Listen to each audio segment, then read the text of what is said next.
심재일의 사방팔방. 오늘은 정광훈 한기총 회장에 대한 이야기를 좀 해보도록 하겠습니다. 우리 고PD도 정광훈 회장의 이야기를 많이 들었잖아요. 네. 네, 어떻게 생각하세요? 당황스럽습니다. 네, 이름은 들어봤지만 뭐 잘 모르시는 것 같은데 오늘은 제가 그 정광훈 목사이면서 한기총 회장에 대한 5가지 부분에 대해서 저희 이야기를 좀 나눠보도록 하겠습니다. 첫 번째, 정광훈이라는 사람이 어떤 캐릭터를 가지고 있느냐, 이 부분에 대한 얘기를 해보겠는데, 일단은 보통 사람으로서는 전혀 할 수 없는 이런 에피소드가 너무너무 많습니다. 특히 이제 재산에 관한 부분이 되게 많아요. 이제 장가를 갔더니 그 장모가 저기 외동딸이었기 때문에 아주 강남에 좋은 아파트를 하나 사줬대요. 뭐 40평인가 뭐 그렇다고 하는데, 근데 거기 가서 잘다 보니까 이게 등이 베어가지고 잠을 못 자겠더래요. 그래서 장모가 사준 아파트를 팔아가지고 돈을 가지고 몽땅 가서 가난한 사람들한테 그냥 나눠줬다는 거 아니에요. 믿거나 말거나. 정말 그래서 저 얘기를 듣고, 야 저거 진짜야 할 정도로 그렇게 이제 진짜로 보통 사람으로서는 할 수 없는 이런 실천을 많이 했는데, 이제 그런 에피소드가 되게 많습니다. 또 하나 이제 차에 대한 에피소드가 있는데, 이게 이제 교인들이 이제 차를 사주잖아요. 이제 자기 담임 목사니까. 그런데 차를 받자마자 갖다 팔아요. 그래서 그 돈을 또 가난한 사람들이 막 나눠줘요. 그게 한 번이 아니에요. 뭐 여러 번 그랬던 것 같더라고. 나중에는 또 이제 교인들이 또 한 차를 사줬어요. 그랬더니 또 갖다 이제 장안평에 갖다 이제 중고시장에 내놨더니, 며칠 있다 전화가 왔다는 거 아니에요. 야, 너 사기꾼이지? 팔 수 없는 차를 왜 내놨어? 이 교인들이 보니까 그 저기 차 팔 수 없게 이렇게 조치를 해놨다는 그런 얘기를 본인이 스스로 하더라고요. 그런데 이제 본인이 하는 이야기이기 때문에 과연 뭐 우리가 끝까지 의심한다면 장난 진짜 맞는 얘기야라고 할 수 있지만, 이제 일단은 이제 본인이 한 얘기를 사실로 친다면은 그러한 얘기가 많이 있습니다. 그래서 이제 집을 그렇게 집을 팔아가지고 어떻게 했느냐? 교회 옆에 강당 뒤에 이렇게 비밀방 비슷한 걸 만들어 놓고 거기서 오랫동안 살았다는 거 아닙니까? 그러다가 동료 목회자가 와서 부흥회를 하다가 그런 모습을 보고 교인들을 되게 야단쳤다는 거 아니에요. 아니 도대체 어떻게 작은 교회도 아닌데 이렇게 담임 목사가 뭐지 강단지에 이렇게 살게 하느냐. 이래서 또 교인들이 우리 담임 목사는 칭찬을 받고 우리는 또 나쁜 놈들 되네 뭐 이래가지고 어찌 해가지고 또 할 수 없이 또 아주 조그만 아파트를 하나 이렇게 살 수 있도록 해줬다는 이런 얘기도 이제 본인 스스로 많이 하더라고요. 이런 캐릭터가 너무나 그 만화 같은 그런 그 내용들이 너무 많습니다. 그런데 이제 보통 사람들로서는 또 하나 조금 약간 기회가 들리는 게 이제 개새끼, 소새끼 얘기를 많이 하잖아요.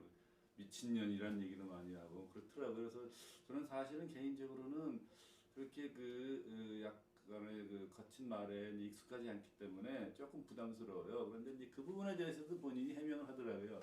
광장에 나와서 모이는 사람들은 그 안에 분노가 너무 많기 때문에 욕을 하고 싶은데 이 강단에 선 사람이 대신 욕을 해줘서 시원하다 뭐 이렇게 얘기를 해요.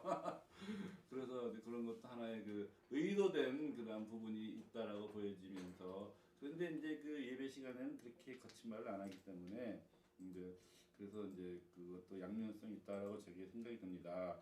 두 번째로 이제 이 정광훈 회장의 경우에 역사관이 굉장히 뚜렷합니다. 대한민국이 어떻게 세워졌고, 그 다음에 특히 이승만 대통령에 대한 높은 평가를 하고 있는데, 사실상 이승만이 어떤 인물인지를 이렇게 조금 보면은 정말 이승만 같은 사람은 대한민국에서 정말 우리가 아무리 이렇게 축켜 세워도 부족함이 없을 굉장한 영웅입니다. 그런 부분이 의도적으로 이렇게 폄하가 될 뿐만 아니라 오히려 깎아내려는 이거는 너무나 잘못된 것이죠. 그래서 그 역사관이 너무 뚜렷해요. 그 공산주의로 가면 절대로 안 된다는 거, 그 다음에 미국과 동맹을 절대로 훼손하면 안 된다는 거, 그 다음에 자유민주주의 시장 경제로 가야 된다는 거. 그런데 이 양반은 또 기독교 목사이기 때문에 기독교 입국론을 해야 된다는 이런 부분이 있죠. 그래서 기독교인들의 마음에도 듣는 부합하는 그러한 얘기를 할 뿐더러 정상적인 양식을 가진 사람이면 대한민국이 지금 가고 있는 노조라든지 교육계라든지 언론계 그리고 정치계에서 스며들고 있는 이 주사파 주체 사상에 대한 공산주의 사상에 대한 아주 강렬한 그런 반대 운동에 굉장히 많은 사람들의 호응을 얻을 수 있는 이런 요소가 됩니다. 역사관과 국가관이 뚜렷하다는 얘기죠. 그 다음에 또 해야 하고 싶은 얘기가 뭐냐면 정치적인 감각이 매우 뛰어납니다. 정치적인 감각이 매우 뛰어나요. 그래서 야 어떻게 목사가 저런 정치적인 감각을 가질 수 있었을까라고 지금 고민을 해봤는데 이 애국운동을 10년 넘게 했더라고요. 대규모 집회도 많이 했고 그래서 그 애국운동이라는 거는 이제 거리에서 여러 가지 의견을 가진 사람들이랑 어울리면서 해야 되는 부분이기 때문에 각 의견이 다른 사람들과의 의견을 조정하거나 그 사람들을 설득해서 끌고 나가려는 이러한 것은 정치적인 감각이 없으면 절대로 못합니다. 어느 날 갑자기 이렇게 생긴 게 아니란 얘기죠. 뿐만이 아니라 무슨 그 이론에만 원리 원칙에만 이런 충실한 그러한 것이 아니라 실질적으로 이제 현장에서 통할 수 있는 그러한 감각을 갖췄다는 얘기인데 이걸 다른 말로 하면 뭡니까? 다른 말로 하면 뭐냐면은 싸울 줄 안다는 얘기죠. 싸울 줄 알기 때문에 이제 어떻게 치고 어떻게 치고 하는 부분도 굉장히 다 많이 아는데 이 싸울 줄 안다는 것이 이제 기독교 내부를 위해서도 싸우고 정치권을 향해서도 싸우고 청와대를 향해서도 싸우고 또한 이제 윤석열 같은 사람은 자기 편으로 끌어들이고 한교안 같은 사람도 자기 편으로 끌어들이고 이렇게 그다음에 기독교 내부 안에서 조금 이제 이 자기를 반대하는 세력에 대해서도 이렇게 어떻게 분리시킬 줄 아는 이런 굉장히 능수능란하다는 것이 제가 발견을 했습니다. 이 싸울 줄 안다는 측면에서 보면 목회자이기도 하지만 지금 나와 있는 어느 정치가보다도 그 능수능란하고 아주 강력하다 이런 것을 제가 좀 발견을 했습니다. 그러면 이제 정치 감각이 뛰어나는 사람 이 사람이 그러면 정치를 하느냐 안 하느냐 이 부분에 또한 또 하나의 포인트가 정해지겠는데 저는 이제 정광훈 한기총 회장이 정치를 하고 있다라고 생각을 해요. 단적인 예로 253개 지역위원장이라는 걸 임명을 했어요. 근데 무슨 지역위원장인지는 몰라. 하여튼간에 253개 지역위원장이래.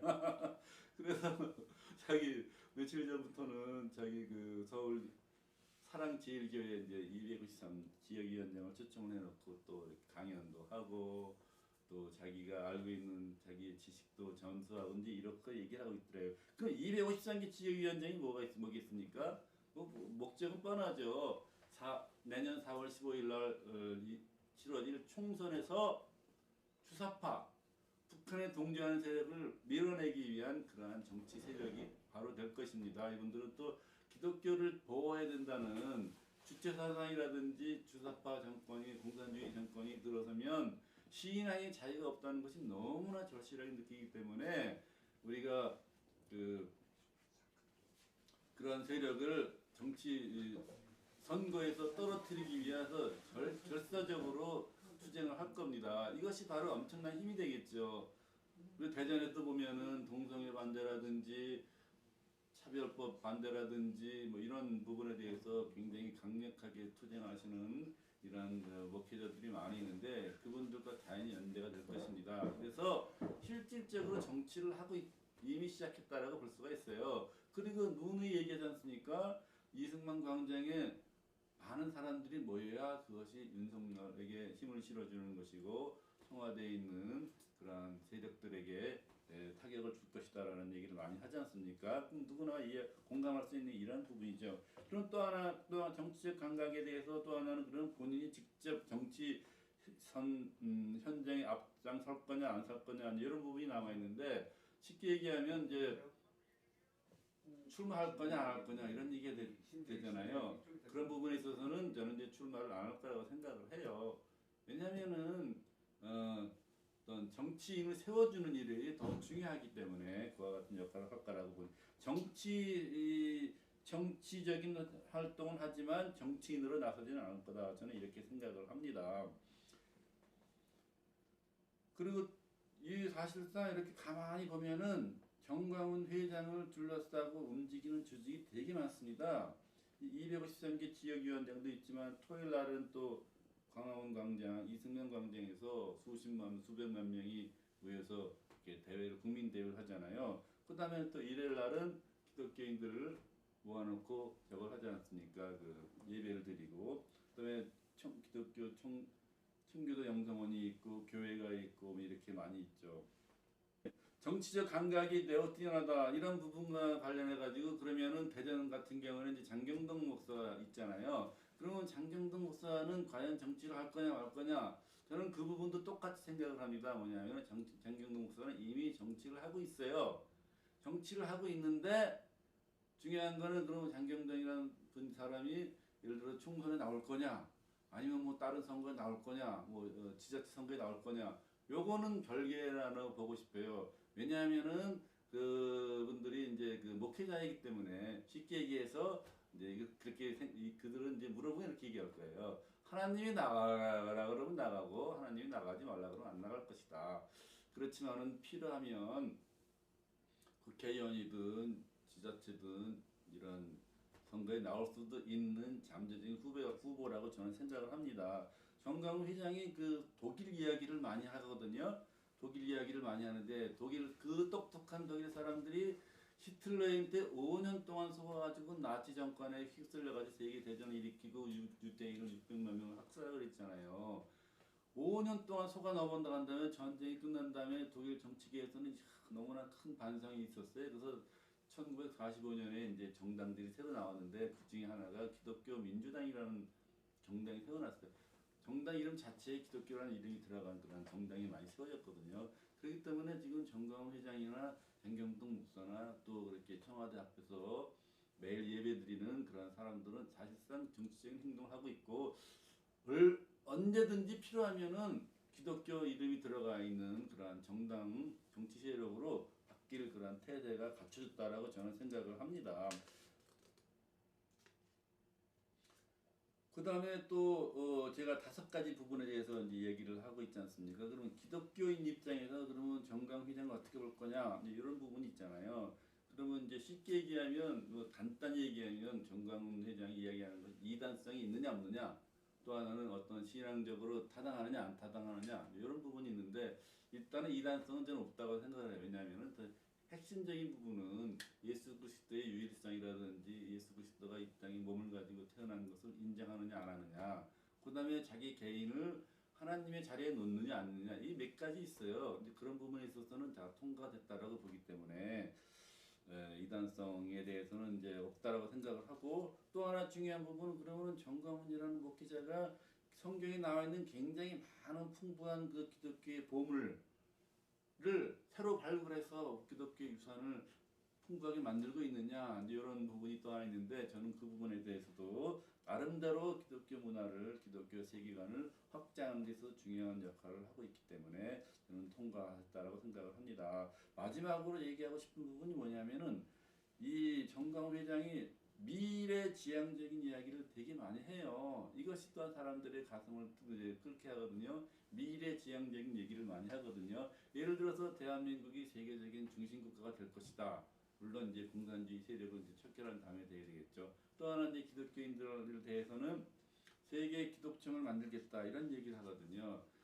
가장 첨단의 그 건물, 가장 그리고 또 이제 아름답고 또 많은 사람들이 가서 숙박도 하고 예배도 드리고 놀 수도 있고 쇼핑도 하고 체육 시설도 갖춘 이러한 그 세계 기독청을 대한민국에 세우겠다 이런 얘기를 하는데 이게 거짓말처럼 들리지를 않습니다. 굉장히 현실성 있게 들리거든요. 왜냐하면 우리나라의 뭐 신세계라든지 뭐 이 삼성전자라든지 웬만한 기업이 하나 짓는 건물 하나 짓거나 공장 하나 짓는 몇 조씩 들어갑니다. 쇼핑센터 같은 경우도 수도권에 얼마나 대형 쇼핑센터가 많이 들어서고 있지 않습니까?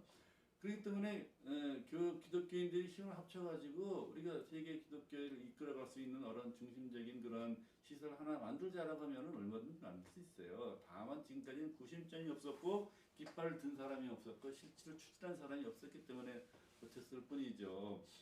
쉽게 얘기해서 이제 대한민국의 기독교인 1200만 명이라 하는데 만 원씩 헌금해도 1200억이 되거든요. 그 10만 원씩 한동안 1조 2천억이 됩니다. 그런 식으로 따지면 불가능한 목표가 아니라고 생각을 합니다. 그래서 굉장히 미래지향적인 이런 그 목표를 내세웠기 때문에 그것도 많은 사람들한테 이제 관심을 끌고 있습니다. 종합적으로 보면 내년 선거 4월 15일 선거는 결국은 정광훈 한기춘 회장의 어떤 행보와 밀접하게 연결이 되어 있다. 저는 이렇게 판단을 하고 있습니다. 그래서 제 주관과 제 개인적인 그런 의견이 들어간 이야기이기 때문에 여러분들은 어떻게 생각할지 모르지만 어쨌든 간에 그 중심 세력에 있는 정광훈 한기춘 회장의 행보에 관심을 갖는 것이 매우 중요한 이런 주제가 되고 말았습니다. 오늘 사방팔방 정광훈 한기춘 회장에 대한 이야기로 꾸며봤습니다. 감사합니다.